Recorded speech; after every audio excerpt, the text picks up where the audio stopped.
తీర్పుని శిరసావహించడం లాంటిదని మనం చెప్పుకోవచ్చు. రైట్. ఇక ప్రధాని నరేంద్ర మోదీ జన్మదినాన్ని చాలా అంగరంగ వైభవంగా Bharatiya Janata party and NDA నేతలు జరుపుకున్న పరిస్థితి.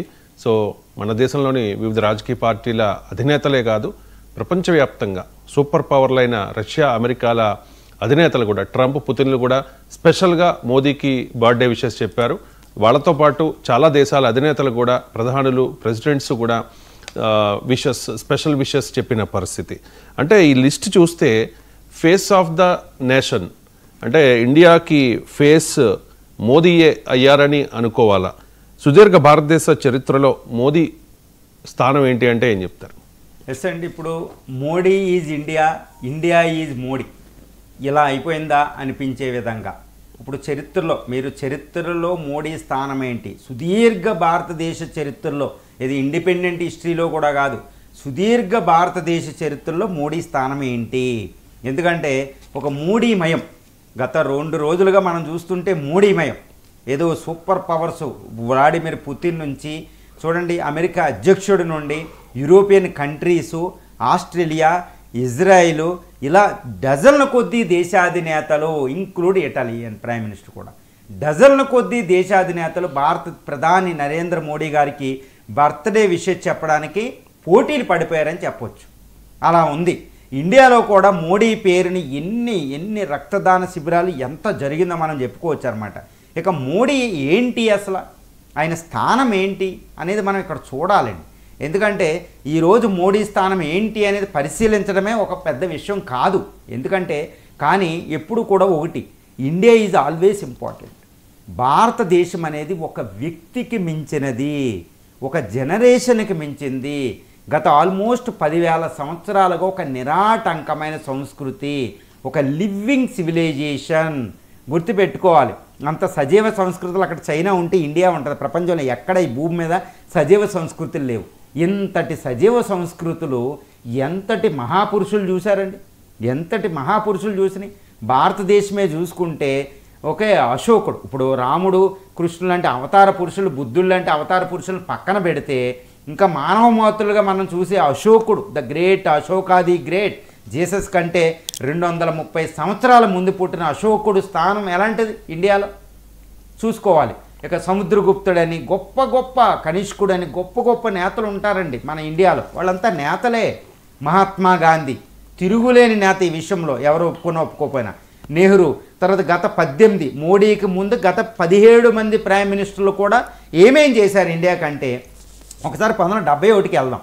ఇండియాలో ఇందిరా గెలవగానే India is Indira, Indira is India, India is Indira ఇలా కలిపేశారు.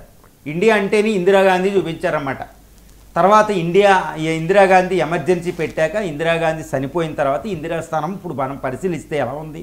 ఇందిరా స్థానం చాలా తక్కువ. ఎందుకంటే ఎమర్జెన్సీ అనేది మనం చూస్తాం. ఒక నేత ఏ తప్పు చేశాడనేదే ప్రధానం. అది కూడా ఇండియాలో ఒక చిన్న మచ్చ కూడా లేని వాళ్ళు మాత్రమే చరిత్రలో నిలబడ్డారు. అది గుర్తుపెట్టుకోవాలి. అశోక అది గ్రేట్, గుర్తుపెట్టుకోండి. చిన్న మచ్చ కూడా ఆయనకి లేదు. ఒక అద్భుతమైన ఇలాంటి చక్రవర్తి ప్రపంచ చరిత్రలోనే లేడు. అశోక లాంటి చక్రవర్తి గుర్తుపెట్టుకోవాలి. ఎవరికైనా మనం అపవాదం వేసేస్తాం, కానీ అశోకుడు మాత్రం ఎవరూ వేయలేరు. అవును కదండి. ఇలాగా భారతదేశ సుదీర్ఘ చరిత్రలో, భారతదేశం ఇండిపెండెంట్ హిస్టరీ వచ్చిన తర్వాత ఇప్పుడు వరకు ప్రధానులను వీళ్లతో మోడీని కంపేర్ చేసి మోడీ చరిత్రలో స్థానం ఏంటి అని పరిశీలిస్తే ఒకటే నేను చెప్తానండి, చరిత్రలో స్థానం ఒక పర్సన్కి ఇవ్వాలంటే అది చరిత్ర నిర్ణయిస్తుంది, ఒకళ్ళు నిర్ణయించేది కాదు. కానీ ఈరోజు నేను ఒక్కటి మాత్రం చెప్తాను, మోడీ గత 11 సంవత్సరాలుగా అధికారం చెలాయించే విధానం ఎలా ఉంది అని అందరూ డిస్కస్ చేస్తారు. కానీ మోడీ ప్రవర్తన ఎలా ఉంది, మోడీ భారతదేశానికి ఏం చేశారు అనేది చెప్పేటప్పుడు ఒక్క విషయాన్ని చూడాలి.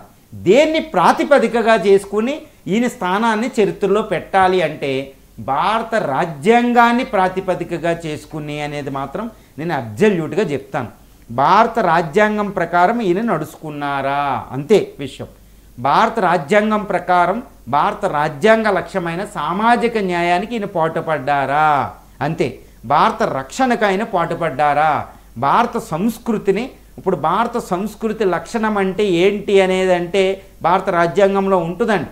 భారత ప్రాథమిక హక్కులు, ప్రాథమిక విధులు అన్ని షెడ్యూల్లో ఉంటుందన్నమాట. ఒక సుదీర్ఘమైన సంస్కృతి, miniature of the earth, universal, Vishwaguru అంటారు.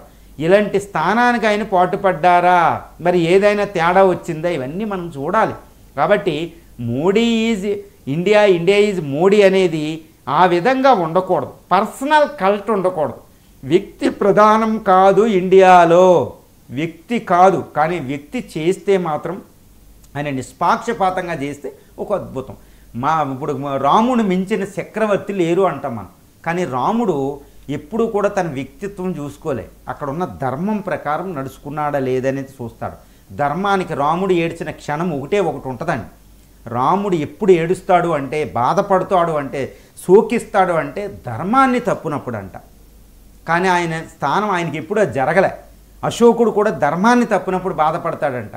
ఒక్క విషయాన్ని గమనించాలి. కాబట్టి ఈరోజు మోడీ మోడీ మోడీ అనేది ఈరోజు కాదు, భవిష్యత్తులో చూడాలి. భారత రాజ్యాంగాన్ని, భారత ప్రజాస్వామ్యాన్ని, భారత సంస్కృతిని అత్యున్నతమైన దశకు తీసుకెళ్ళాలి మోడీ.